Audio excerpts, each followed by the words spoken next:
So I watch this little thing spinning, and then I usually go, "Are we live? Are we live?" And I know we're live now because this is like the third time we've been doing this, I believe.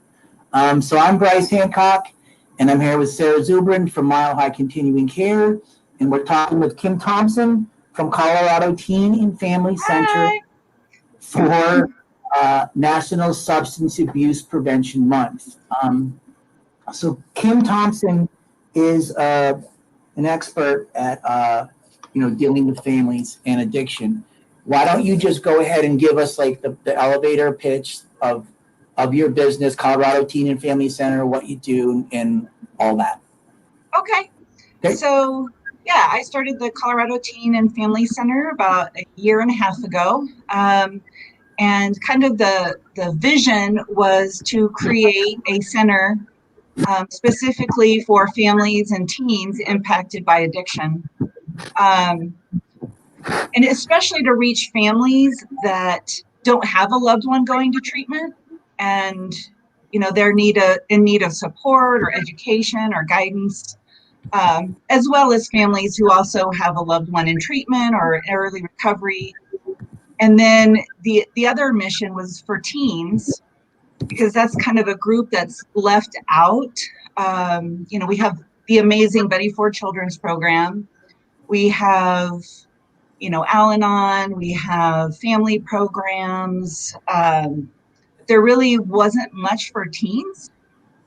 So that was kind of my passion, is to create something for teens who've been impacted by addiction. And the services I offer, I do individual therapy, I do couples therapy. I'm starting a family group for families impacted by addiction.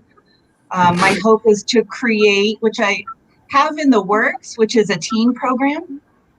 But this lovely pandemic hit in March, so I'm having to go back to the drawing board and create something hopefully virtually in the meantime. And then I offer other therapeutic services. I'm working on getting paneled with Medicaid. I got approved, so just a few more hoops to jump, and then I'm a United Healthcare provider and hoping to get on Cigna, Blue Cross, and Aetna. So lots of exciting things. So these services are covered by health and private health insurance and Medicaid. Correct. Group therapy is, as well as the individual therapy, obviously, couples. I also am contracting with a colleague of mine, Pam, who is going to do recovery coaching for my business. So, yeah, I'll be entering the world of insurance, and hopefully I'll be able to navigate through that pretty smoothly. So I'm sure you have a private pay option as well. I absolutely do. Yes. And I do work with people, a sliding fee scale. I don't turn anyone away if they can't afford services. So. Right. So I know you've worked in this industry for a while, and you worked at Cedar for quite a long while, right? Yes, and 5 years. You worked for us briefly, and I know you've worked for lots of places. Are most of the teens finding you and the families finding you through like referrals, or how are they finding you? So I've gotten several referrals from treatment centers, including Cedar, but Harmony, Valley Hope, private practice therapists. I've actually got some from physicians, so I'm not sure how they heard about me, but I'm very grateful for that. And then some word of mouth. So yeah, a lot of places. Yeah. So why don't you two talk about, like, are these teens, are they at risk? Are they at greater risk to fall into like substance abuse themselves? Or are you working with teens that are currently struggling with substance abuse? So I am not currently working with teens that are struggling. However, when they come to me because they have been impacted by addiction, that's definitely a factor, that they're starting to experiment. They may not necessarily be in the full-blown substance dependency, but they're beginning to experience, using drugs or alcohol, and they're definitely at risk. for a variety of reasons. We know this is a generational cycle of addiction that runs in families, but even just peer pressure, teens are trying to find their identity. If they have somebody in their home life that is abusing drugs and alcohol, a lot of times teens will, they want to identify with that parent that's using, so they begin to use themselves. So they're definitely at risk. And I think, when we come to the point of we're talking about teens, it's two categories. It's really like we have people who are at risk because they're already experimenting with substances. And then we have like even the pre-risk factors. And I think, Kim, you're really touching on that too, is like, who is our peer circle? Who is our social support? And at what age do we start immersing ourselves in like pro-social or antisocial peers? Right. And like coming from like inpatient psych and working with adolescents for many, many years before coming to adult substance abuse, it comes down to like when we're seeing kids at 10 years old, 11 years old, and they start hanging out with these folks who are super high risk, that's like a really good intervention opportunity. And I think it even goes into like adolescence as far as teenage years. Like even 14 and 15 are really good intervention opportunities. Yes. And it sounds like that's kind of what you're doing in your center as well, as providing this like group and social support that's like really pro-social. Right. And giving teens an opportunity. And I'm going to go way back in the 80s when I was a teenager. And, there was the Just Say No campaign, and there was the DARE programs. And, though the intention was obviously good, but it doesn't get to the root of what's going on for teens. And so not only did I want to create a pro-social group, but also a place where teens can really talk about what's going on for them, like emotionally, what goes on in their families. And one of the things that I absolutely love about teens is they're and you probably remember this, Sarah, they're so existential. They're trying to find meaning, they're trying to develop who they are. So it's such a good time to capture them at this age, to where they can connect with other peers, but they can also have a safe place to really kind of dive into how they're feeling, and being able to express themselves and be understood, because a lot of teens don't feel understood by us adults. So absolutely. And it's that whole idea, well, you don't get it. And I think one big piece of like when we get into why we love supporting folks who love working with teens is like the intensity of emotions is so great, right? And like so much opportunity for that emotional regulation piece. And that's like when I look at why do we do groups with adolescents, that is it. absolutely. That right there. Yeah. So I know when I was a teenager, I pretty much thought like, all adults are clowns. Yeah, I did too. And I know the risk. We all know the risk, but like, from your perspective, what's the risk if we can't turn this around?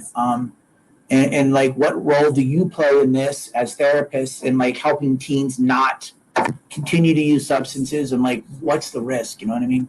Yeah, I think the risk is great, especially probably higher than ever because of this COVID piece.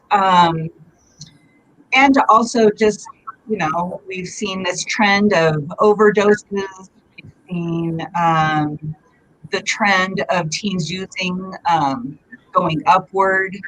And my philosophy is, obviously the family, because that's a huge piece, is educating the family, helping the family create a healthy environment for these teens.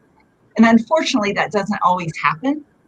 So to also, at least to be able to provide a space if they're not receiving that in their family, to be able to provide some kind of connection with an adult, even though they may see me as a clown.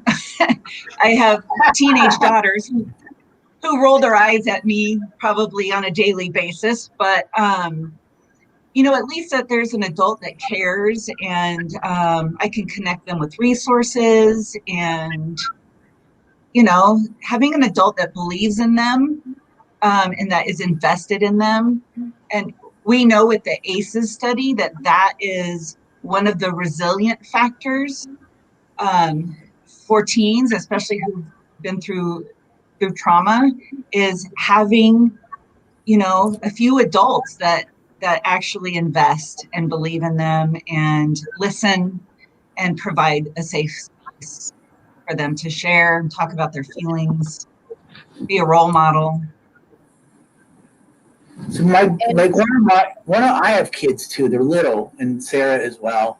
And you have teens. Like, I think about this all the time, especially as a recovering addict and alcoholic myself.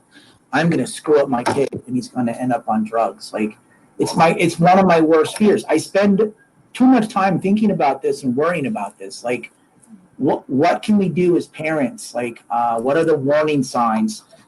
Is my hyper focus on my child not doing drugs going to make it worse? Do you know what I mean? Like, as a single parent, is he more at risk to do drugs? Right. I know. Exactly. I come from a long line of alcoholics, addicts. I'm in recovery myself too. So I completely understand those fears. And I still have them, even though my oldest is 21 and my youngest will be 18. One of the things that I think is just important is we know that, yes, teens use drugs or alcohol because it's, their brain's not fully developed, and they can tend to be impulsive, or they want to fit in, or there's some curiosity. But really, it's this belief that I need something outside of myself to be okay. And to give our kids that tool when they're young, that they don't need something outside of themselves, that they're okay just as they are, providing a place for our children to talk about their feelings. We know that addiction, substance abuse likes to thrive in the don't talk, don't trust, don't feel families. So if we can not have those rules present with our kids when they're young, I think that helps the chances of them not going down that road. And just being consistent, having realistic rules, listening when they're feeling angry, or they're feeling sad, or they're feeling confused. And then finally, like, being able to actually have a conversation about drugs and alcohol.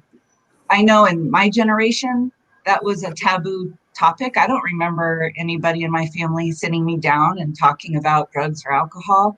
So I think it is a balance of not being hyper-focused, but also being willing to have tough conversations, and providing a space for our kids to ask questions. I think that equips our kids with hopefully not going down that path. And I think what we had even mentioned earlier about the ACEs is, when we look at all these adverse childhood experiences, not feeling loved and not having that support, even if you're in like a 2-parent home all the time, right? You have this nuclear family that's like intact. Even that is not exempting you from experiencing these adverse childhood experiences. It's about how we help our children process that.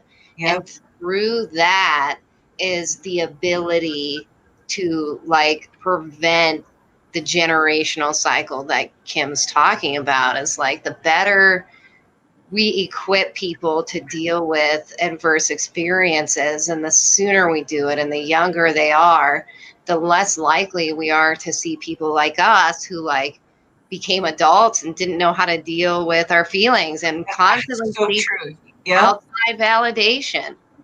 Even now, it's like, oh, well, I really feel bad, so I'm going to go buy something, right? And that's I know. buy something that makes me feel better about myself. Yep. And that's like that addict part, that kind of emptiness, the void where I'm outside seeking for an inside problem. This is like the crucial work that you're doing is like giving these people at this like shift point in their life the ability to go inside and find that validation. Right. It's just so critical what you're doing and the exact point in time you're doing it with these kids. Yeah, and I think a lot of people are afraid of teens. There's this, not all teens that come from substance abuse homes are using drugs. There are teens who the impact it has on them is they're straight A students, they're perfectionists, they're parentified, they're overachievers. We all know the different roles in families, the scapegoat, the hero, the lost child. And so, though a lot of teens might fall into that scapegoat area where they're starting to rebel and act out, but some develop other roles that can be just as unhealthy, putting, just incredible pressure on themselves, feeling responsible for their parents, or so the impact is very wide on, though a child may not go down that route, they might have other struggles in life. Dysfunction presents itself all kind of ways. Right. I think it's interesting you mentioned a couple of things that like we're scared of teenagers, like we're scared to approach them, and like we don't give them enough credit. Because it took me a while to understand that I was using and drinking because I was trying to fix an internal malady with something external. And you said that in reference to kids and teens, and you also said they're existential. So it's like you're giving them more credit than I think that credit they deserve, because they're teenagers. They're mature and intelligent, and you can speak like that to them, right? Yeah, and they're also very perceptive, and they're very aware.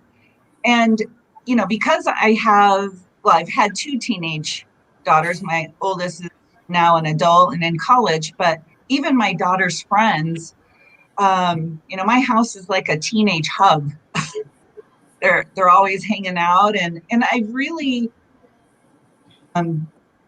just over the several years that I've gone through the teenage years with my own kids, I really have become more open-minded to what their struggles are and how desperate they are to be heard, and have they do want to connect with adults.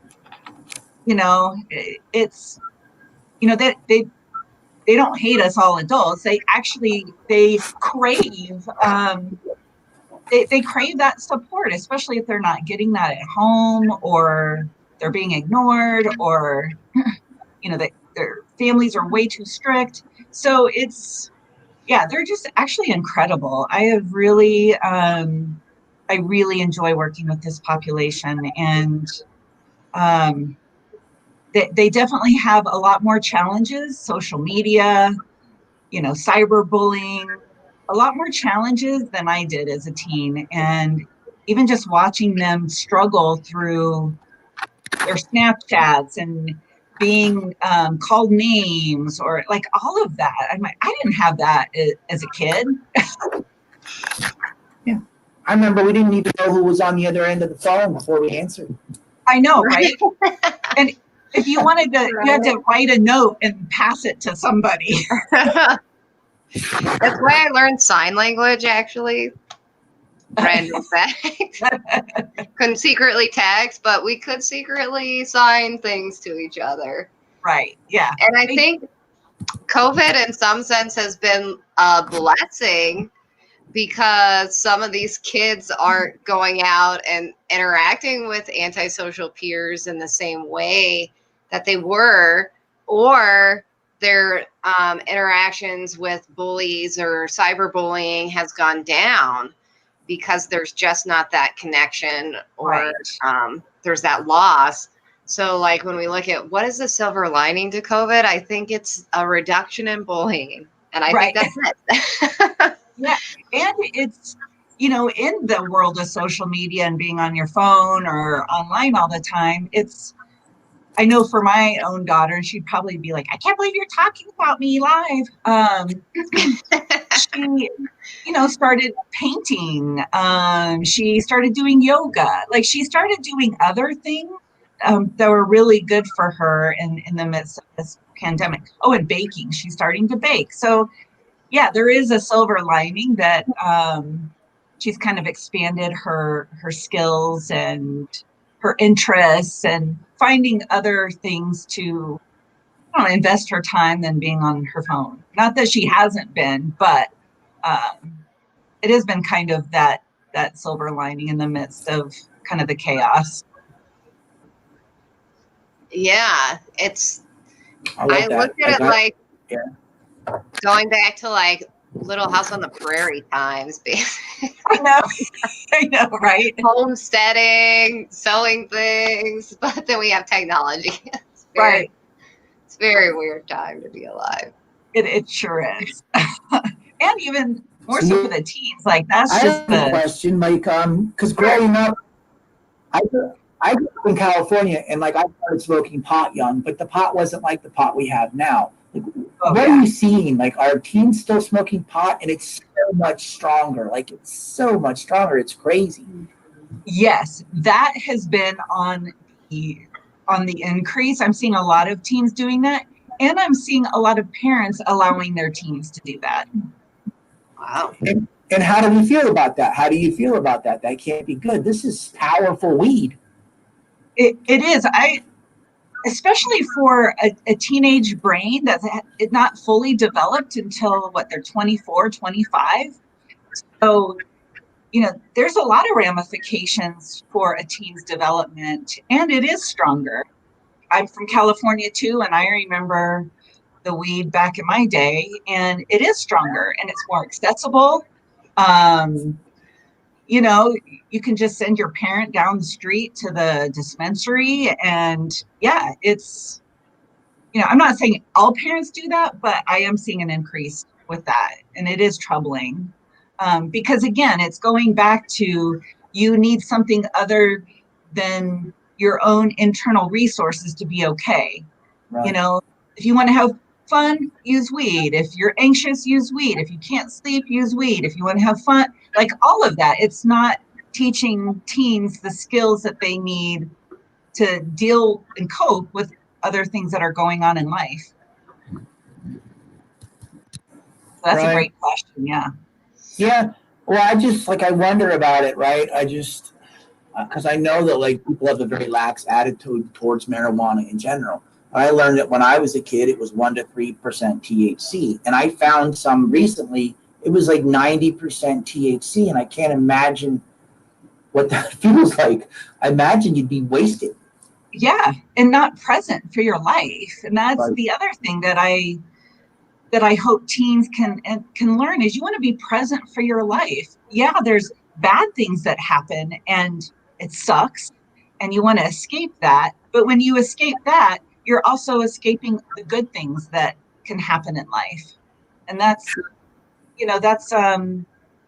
scary. Yeah, I definitely am not a proponent of, I don't think it's a harmless drug. No. There's one other thing I wanted to touch on, and it's that I think in this industry, and maybe just in general, like a lot of times there's almost a tendency to like blame the family. And I think that like when you're the parent of a child who's doing these things, you get tired of being blamed. Like you get tired of being stigmatized and shamed too, right? Like, are you running into that? And like, is it making the whole situation worse and more difficult to get help? Yes, I think it is I won't say it's a natural reaction, but I have a lot of parents and families, even if they don't have a teen that's using, but even like a spouse or a parent with an adult child who struggles, there's a sense of, am I to blame? Is there something I did? Was I too strict? Was I too lax? Is how I handled this the reason my loved one has gone down that path? And I think there is a roadblock to getting help, because I know when I worked at a residential treatment program, I talked with this family member about coming to the family program. And they said, I am so terrified that when I walk through those doors to this family program, that everybody's going to point the finger at me and say, this is my fault. And I think that is a big hindrance for families getting help. And there are amazing parents whose teens still use drugs. The dilemma is teens have one foot in being a child and another foot in being an adult. And they have all of this other exposure outside of their family unit that is influencing them. So it's, there is nobody to blame in this, but families generally do feel responsible. And I think it's important to remember, like, we're not responsible for the disease. We're responsible for the recovery. We're not responsible for generational dysfunction. We're responsible for breaking the cycle. And families say this to me a lot. I feel like I'm being blamed for this, and there's no blame. Right. And we can complicate things. This is an Al-Anon thing. We can complicate it, but we didn't cause it. Right. And nobody's born with the manual on, how to show up for your loved one who's using, or how to deal with your own emotions around that, or how to intervene, what to say, how to seek help, where to go. Like, nobody has that manual. So I always tell families to give themselves a little bit of compassion.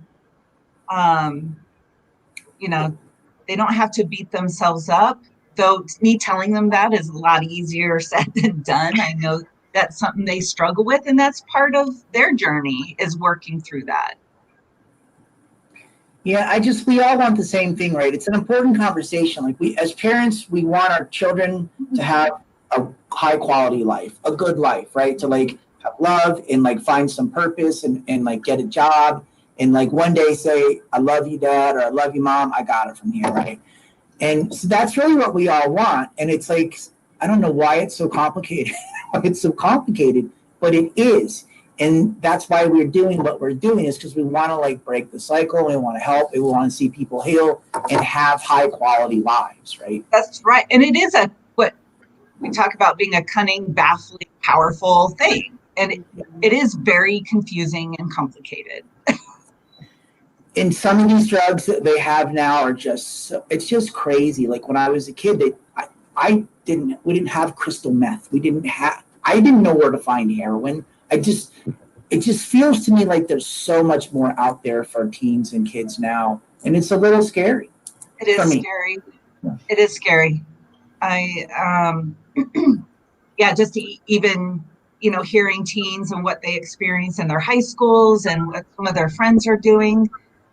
It's like, wow, that is something I never was exposed to. Right.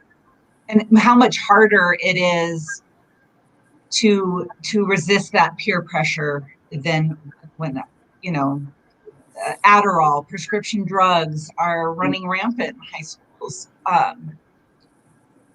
At least for my high school, I didn't even know what any of that was. That wasn't a thing. And if it was, I was not aware of it. But right. And it's true. The choices today that teens have are much larger, with many more consequences attached than even when I was a kid. And that's like the scary part to me and why it's so important for us to do this work, is like they have consequences that we've never even had on the table.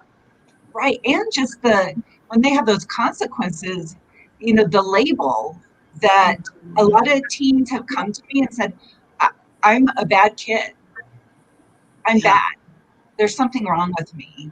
And that's that shame piece too. It's, once these teens are getting into trouble, there's now this label that, they're doomed for life. And that's not the case, but they feel that level of shame. Right. Well, and the numbers say it all. The state of Colorado specifically, one of the leading causes of death in kids 10 to 14 years old is suicide completion. Yes. So when we're looking at like, how do we prevent substance use? How do we prevent this like severe isolation and loneliness and emptiness on the inside? It comes to like, how do we become connected in the community we live in? And that starts young. That's right. That's exactly why we're here having this conversation with you, is we need to be connected to our community members to really save these kids' lives. Right. And the mental health piece that you just, with suicide, teens struggling with depression more than ever, having trauma, like all of that. Yeah, it's not just about the substance use. It's also about the mental health piece that we know goes right along with substance use. Yeah.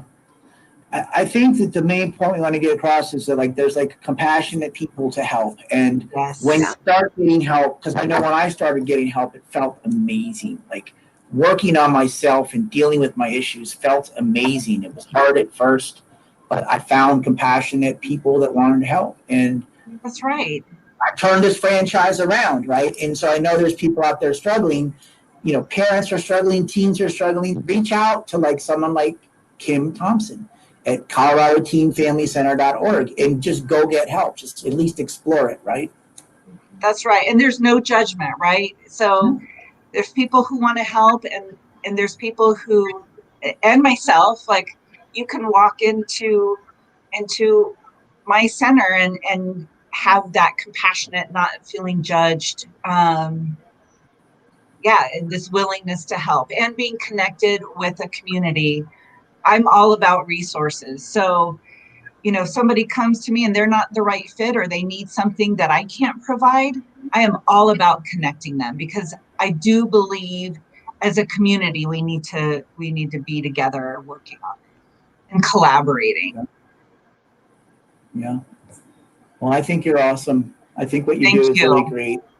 Thank you. And I've had a lot of respect for you for a long time. Like everybody speaks very highly of you, and it like shows that you really care about what you're doing. And thank you. We need people. And we need people like you. And thank you for what you provide in the community and for inviting me. This is, I love having these conversations. It's, I could talk to you for another hour, but I know. That's why I'm like, okay, stop talking. There's only so much more to say. I know. And, there is. The surface, right? Yeah. But thank you for like joining us, and thanks for doing what you do. And I hope your business is hugely successful and you help thousands of people. Well, thank you so much, and thank you for having me. And hopefully, I'll see you around soon. All right. Hopefully. Yes. Hey, all right. Bye. Okay. You too. Bye-bye.